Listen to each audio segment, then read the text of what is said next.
What's up, everybody? Josh Armijo here. Hope everybody's doing good and well and stuff. I'm here today to do a concert review for you, and I'm going to be talking to you about my time at the fourth annual Building Temples from Death Fest.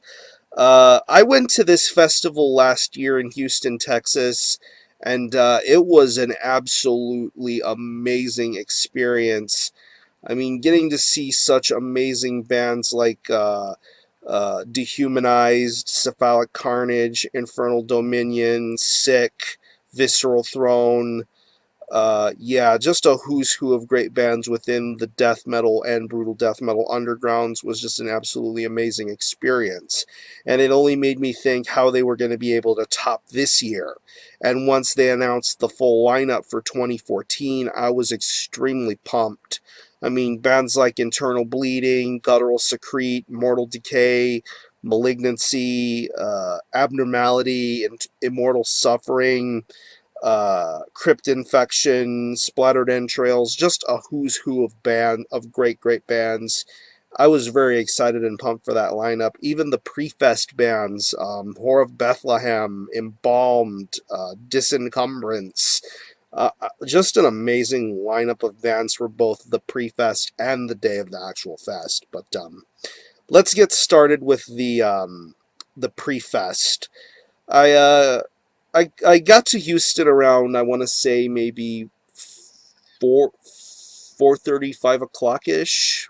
Pretty much checked in at a Hilton hotel to stay there for the next couple of nights. We were there pretty early, and then from then on there, we went over to the Fitzgerald's venue. Now, this venue is very nice. It is a two-story sort of building. There's a downstairs stage and bar, and there's an upstairs stage and bar. Pretty much how the fest was going to work is there's going to be a band playing downstairs, and then after that band, there's another band that plays soon after. Very much perfectly timed stuff. But we get to the venue nice and early. There was a lot of people there. I don't know what kind of stuff was going on upstairs, but I don't know. Not a death metal crowd, I would say. But all the folks that were there for death metal were downstairs. Pretty much. Um, it started off with Desecrate the Faith. Now, I saw this band last year in the main fest for 2013's Building Temples from Death Fest, and I thought they were really awesome. But for this year, they got put on the show last minute because I believe one of the bands that was supposed to play the pre-fest, Flesh Pile, pulled out, unfortunately. So uh, Desecrate the Faith stepped up, and they filled in the opening slot, and they were amazing. I I enjoyed what I saw of them last year, but I don't really feel I gave them a fair shot or a fair shake to be there throughout their entire set. But I was there for their entire set, and they played just a marvelous set of brutal death metal.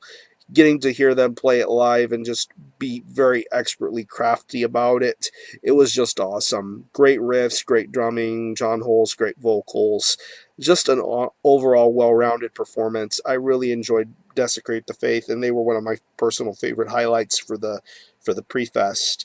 And the rest of the pre-fest was very good too. You had Interment from Dallas Fort Worth. They've been longtime underground death metal veterans. Really amazing performance from just a trio of really great people. Awesome death metal. These guys knew exactly what they were doing. Blast Perversion. They are a fun band to watch live, and they really kicked ass during the pre-fest. You had Disencumbrance. If I'm not mistaken, this was the first time that they played live in almost 15 years. I mean, these guys are also veterans of the Texas death metal underground. A lot of great demo releases, and it worked out well. I really enjoyed what I heard, and they put on a great show. Then, of course, you had Austin's Whore of Bethlehem. This was my first time seeing them with their new vocalist and their new bassist.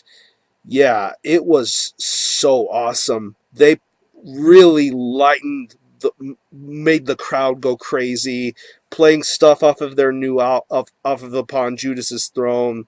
Just an incredible set. They even had some pretty cool looking scrims. I didn't think they would have any scrims with them, but they made themselves known that Whore of Bethlehem have arrived, and they really put on a great show. Awesome death metal, pretty much taking the best of black and death metal and just adding a brutal Texas death metal twist to it. That's what Whore of Bethlehem did, and they were phenomenal. And then closing out the pre-fest was Embalmed. They were very good too. Of course, they came out with a really their awesome album last year, and getting to see them live play some cuts from that album, and of course their well-regarded demo stuff, that was just a blast to watch. I really enjoyed seeing Embalmed play, and they were very fun to watch. And then from then on there, we went back to the hotel to just get whatever rest we could. And then came the actual day of the fest. Pretty much everybody getting in slowly but surely, going to make things very much entertaining. Of course, you had a great multitude of bands. I believe there were 19 bands in total. The Texas bands that represented the early part of the fest were really awesome. You had bands like Mutation.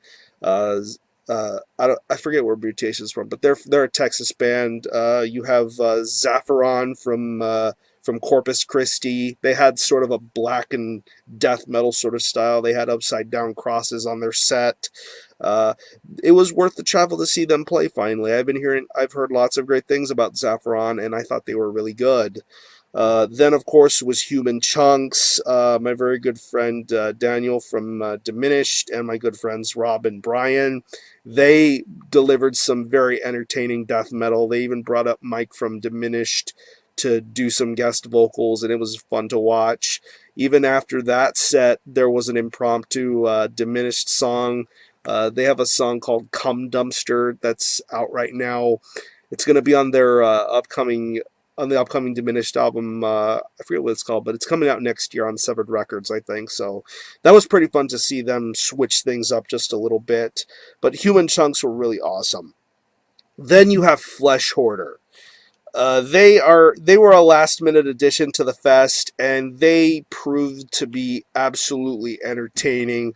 I've always loved Flesh Hoarder. I remember seeing Flesh Hoarder 4 years ago, their first live set, and then seeing them now. They are just as heavy and as devastating as they can be. Very slam orientated, very low fidelity riffs, just so nasty. And they were even throwing out Capri Sun drinks into the audience because their guitar player Mike is a big fan of Capri Suns, and he pretty much tossed some strawberry Capri Suns into the audience, and that was pretty damn fun to see and refreshing too, because it was very much needed. But yeah, Flesh Hoarder were so much fun. And then you had a multitude of different bands from all across the country. You had Tentacles from New York. They were pretty fun. I believe the guy that was sung with Odious and Bell last year. I believe that's his main band. He was very charismatic and entertaining throughout that whole set, and it was fun to watch. You had Aberration. Of course, they were the band representing New Standard Elite for the fest, and they pretty much pulled a clinic. I loved their drummer's energy. I loved the vocals. They even brought Mike from Iniquitous Deeds and Cerebral Engorgement there. He was there for the fest, and he came up and did some guest vocals, and it was fun to see him get crazy up there. But Aberration were fun. Let's see who else played. Splattered Entrails. It's mainly just a one-man project, but this time it came across as a two-person deal. Of course, the main guy behind it, Mike, doing the vocals and the guitar, and you have an actual drummer. This drummer was so awesome. He played all the songs perfect to a T. And then, of course, you have Mike with his stage presence, his vocals, his riff work. It was just so heavy, and it made for probably one of the more entertaining sets of the entire day. I'm probably going out of order with all of these bands I'm mentioning, so I'm just going along with it as this video goes along. Next, Parasitic Ejaculation, they were one of my most anticipated bands. They put out one of the best brutal death metal albums of last year, and getting to see them play songs from that, in addition to some of the new material that they were working on, it was just so awesome. I mean, their singer just basically jumped up and down a lot. He was very hyper. But he had very much reason to be hyped up because he was into it. He was really awesome to watch. And of course, seeing the other guys get into the instrumentation and just delivering their own unique blend of brutal death metal, it was just so awesome to watch. They were just fun all around. Let's see. Animals Killing People. They came from New York. I saw them with Gomagot last year, and seeing them again, it was just so crazy. The guy who sings for them has probably one of the most inhuman vocal performances I've ever heard, and he really does sound like that. He's not adding no effects or anything. It's all from the diaphragm. It's just so nasty sounding, very queasy too. But he put some mad riff work going on, and the music itself was just crazy. Crypt Infection from California, they were fun to watch too. I've only heard a couple of songs off of their debut album, but getting to hear more of their stuff played live was very entertaining, and I would say they delivered a very great performance. You had the awesome Malika of Abnormality and Parasitic Extirpation. I'll start with Parasitic Extirpation first because she's the new vocalist for that band.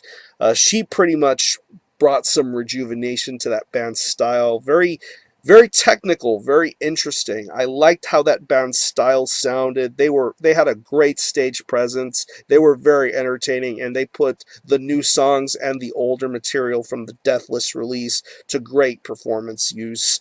Very entertaining set from Parasitic Extirpation. And then, of course, you had Abnormality. You got to hear tracks from the debut album and the previous EP. It was just entertaining to see. I mean, she has such a great stage presence, but yet the actual full-length material was really good to see live performed. And during both Abnormality and Parasitic Extirpation, she got down from the stage and pretty much started getting into the mosh pits with everybody. There was non-stop circle pit action all day throughout the show, and pretty much whenever she got down from the stage, things got a little bit more crazier. And she is a very incredible front woman, and she is incredible. Malika is just one of the coolest people that I could have gotten to meet at this whole fest. Great performances from both of her bands, Abnormality and Parasitic Extirpation. Let's see here. Mashiha. Mashiha were incredible. They were supposed to play last year, but unfortunately some things got caught up and that couldn't be possible. But yet Mashiha returned. Pretty much Mashiha is two halves of Devourment, and of course you have John Hole from Desecrate the Faith on guitar and Wes from Primordius doing the vocals. They pretty much did a mixture of original songs and getting to hear some Devourment songs live. I mean, hearing Choking on Bile, Self-Disembowelment, and even the infamous Baby Killer song, it was just so awesome to listen to and even mosh to. Those are just mandatory mosh-worthy jams to be playing and listening to whenever you happen to see Mashiha or Devourment. I mean, until the day I actually get to see the true Devourment, Mashiha will have that void filled in for the meantime. Let's see. Nephrectomy. This was very interesting. This is the very first live performance of Nephrectomy. Basically, their singer came all the way from Austria to do live vocals, and he was such an entertaining figure all around the fest. Even before he got on stage to do vocals, he was just very charismatic and very drunk, I should say. And pretty much the guys from Parasitic Ejaculation just did a little reversal of fortune. They ended up being the live band for Nephrectomy, and getting to hear some of the songs from the particular albums played live really made the difference, and it was very entertaining to watch. I'll be perfectly honest, I was not a fan of the first Nephrectomy album. I did not like it at all. I thought it was a mess. The second album, though, is way, way better, way better produced, more well rounded, and a lot more interesting slams. And getting to see Nephrectomy live was very interesting, and I felt they delivered a very worthwhile performance. And then you had Incinerate. Incinerate were very good. Their frontman Jesse was just a really cool guy to get to talk to. He had a great charisma to his performance. He has great vocals. You had Dwayne Timlin doing drum work, and he was phenomenal as always. He's always a joy to watch drum wise. And they played a lot of great songs, and they even brought up Mike Majewski, who, of course, you know best from Devourment. Previously, came up to do vocals on one song, and it was very entertaining to see. He still has those evil death growls within him somewhere, so it was fun to see. And then lastly was Immortal Suffering. They're another band within the underground of New York death metal, and they pretty much played a great set of material, very hard-hitting, gritty death metal, and they were even tossing out t-shirts into the audience. It was pretty fun to watch. I even got a guitar pick from one of their guitar players. It was very entertaining to see them have fun with the audience and get interactive. It was a very crazy set and pretty much a precursor for the actual craziness that was soon to come. Now we get to the actual live bands, the main event bands, I would say. First off was Guttural Secrete. To me, Guttural Secrete stole the show. They stole the show. Every bit of emotion, intensity, and charisma that band could bring, they brought to Fitzgerald's. They made everyone go crazy. Lots of crazy pit action going on. Lots of action coming from Blue Jensen. He is such a great guy. I got to meet him at the pre-fest, and of course, I got to hang with him all throughout the day, throughout the main fest. He is such a cool guy to talk to, and he is definitely a true gentleman, a class act for this death metal underground, and I wish more people had the kind of character that Blue Jensen has, and he really delivered when it came to those vocals and playing a lot of great songs from Repubescent Despoilment, Nourishing the Spoil, and even the EP and the older stuff. They did that justice well too. So awesome. Yeah. But yeah, Guttural Secrete were awesome, and as far as I'm concerned, they were the show stealers of Building Temples from Deathfest. They were amazing. Next was Malignancy. Malignancy were so goddamn entertaining. I cannot even begin to tell you. They even started their set with the Ultimate Warrior theme song. They are nutty. They seem to incorporate humor in between their song sets, and they just make things that much more cool to be around. Of course, Danny Nelson is such a goofball, but he can get away with it because he's a great vocalist and songwriter and lyric writer. And pretty much they played a bunch of songs from the debut album, the new album Eugenics. Of course, I'm wearing a Eugenics shirt right now. But they played a great set, and getting to hear the technicality, especially from some of the new band members, was really fun to see, and they put on an entertaining set. And I even got these glasses. He had some funny looking funny glasses to put on during particular songs. There was one pair of glasses that were shaped like beer bottles, and these apparently were his Striper glasses from when he joined Striper, so that was pretty fun to see him just be funny and weird and entertaining with these glasses. And yeah, they bounced from everywhere in the pit, and I ended up grabbing them. So this is a fun little collector's item to have. So Malignancy kicked ass, plain and simple. They were worth it. Next to last was Mortal Decay. Mortal Decay kicked so much ass. I mean, just the perfect kind of lineup to see Mortal Decay at. You had their original singer from their debut, Kelly Izquierdo. Of course, I highly regard him for his work with Death Rune, and of course, his work with Mortal Decay is really awesome too. And getting to hear him play getting to hear him sing some of the old songs and some of the stuff from the Blueprint for Blood Spatter. That was just awesome to hear him just do his growls and just be that much into it. The instrumentation was just awesome. John and Joe both playing the shit out of their guitars.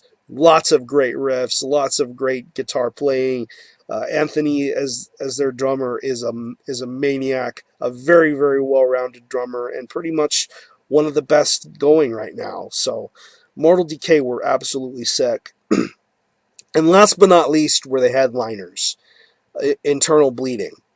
Let me say, though, first that last year the headliners were Cephalic Carnage. Now, while I thought Cephalic Carnage were pretty good, Dehumanized stole their thunder. I thought Dehumanized should have been the actual headliner of 2013 Building Temples from Deathfest. Internal Bleeding were the perfect headliner for this festival. They were the best band to play last, and they were just incredible. I remember seeing Internal Bleeding live almost 4 years ago at the 5th Gore Ball Festival, and they were an absolute blast to see live. Just great intensity and lots of heavy slams. And getting to see Internal Bleeding 4 years later at Fitzgerald's for Building Temples from Deathfest, they were just crazy good all the way around.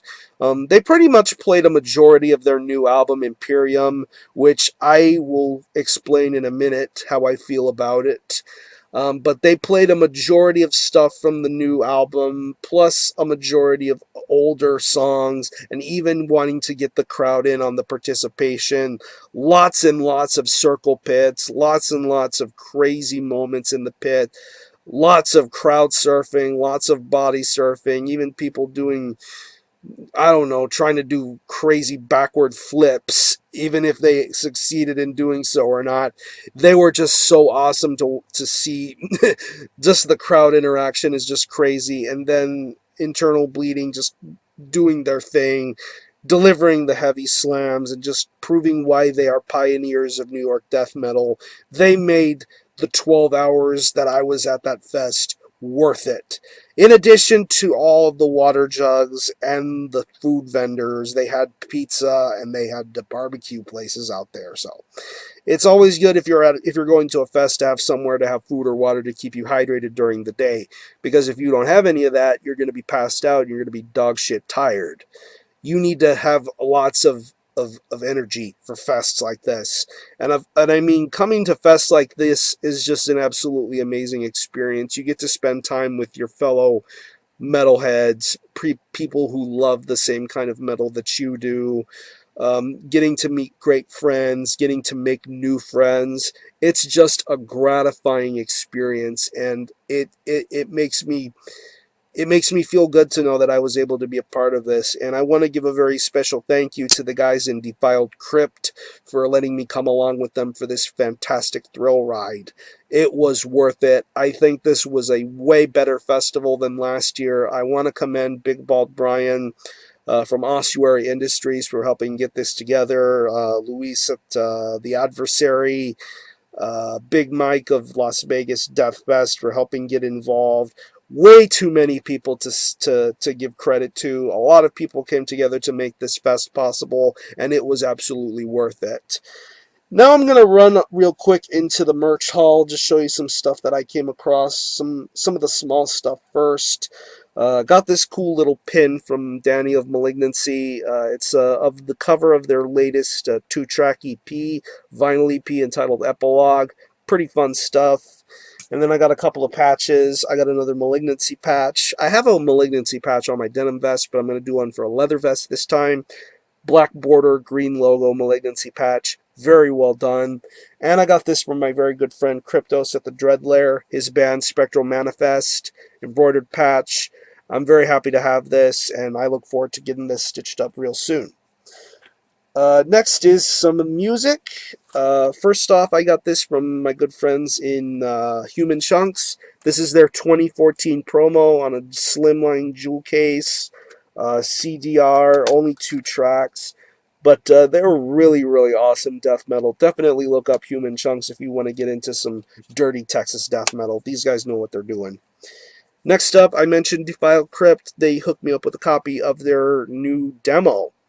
They made limited physical copies of their second demo, CDR with a couple of tracks. Really well done DIY style release. I'll in the video I'll link you to their Bandcamp where you can purchase it digitally and definitely help them get to where they need to go. These next three releases I bought from the Ossuary Industries merch booth. They had a great distro of CDs, and I just happened to get a couple of things. First off, this is something I reviewed on the channel. This is Leprous Divinity with Enslavement, slim case CD. It's a pro pressed CD. Very well done. Very impressive EP of technical brutal death metal. Next is one of the best brutal death metal releases of this year with Cerebral Effusion, Idolatry of the Unethical on New Standard Elite. Very good album from probably one of the best Spanish death metal bands going. And the last CD I got, this was the band that I saw live before all of the main acts played. This is Immortal Suffering with images of immortal damnation. Pretty much a compilation of demos ranging from 1994 to 1997, demos and splits. A lot of classic New York death metal going on here. These guys were really awesome. And I mentioned Internal Bleeding in New York death metal. They got copies of their new album Imperium. They had the CD and the vinyl. I just wanted to stick with the CD. I'll get the vinyl later on sometime, I guess. But anyway, I'm going to be reviewing this soon, and pretty much this is what New York death metal is supposed to feel like and sound like. This is a massive quake of a record. This is what Internal Bleeding should sound like, and I am glad that they are back in the business of making music again. And lastly is some merch, some clothing. Got this beanie from Parasitic Ejaculation. I love me my death metal beanies, and it's very cool to have some merch from Parasitic Ejaculation. And next up are some shirts. First off, I got this from Human Chunks. Pretty simple design on here, but I think this is a really badass design.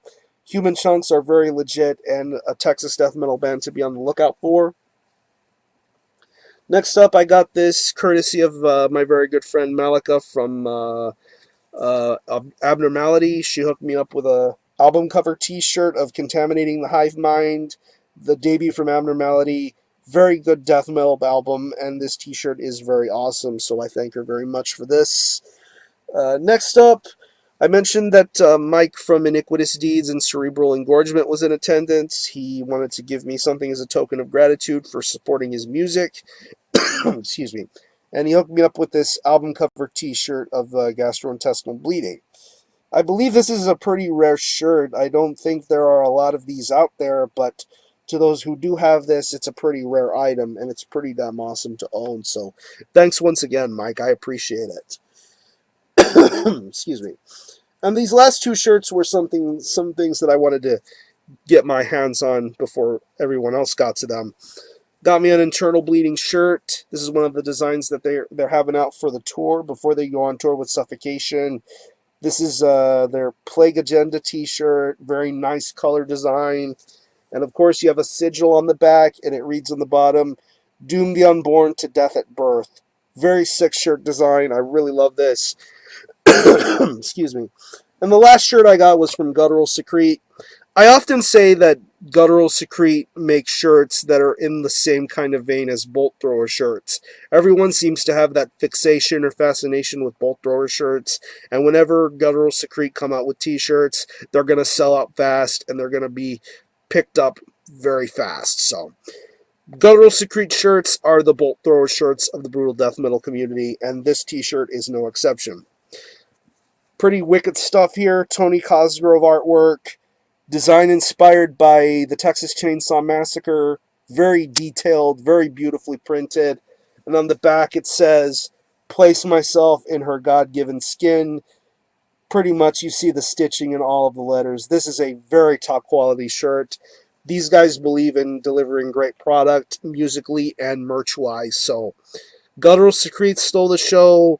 Every single band that played was amazing. It was incredible to see all of my great friends from across Texas and around the U.S. and even around the world.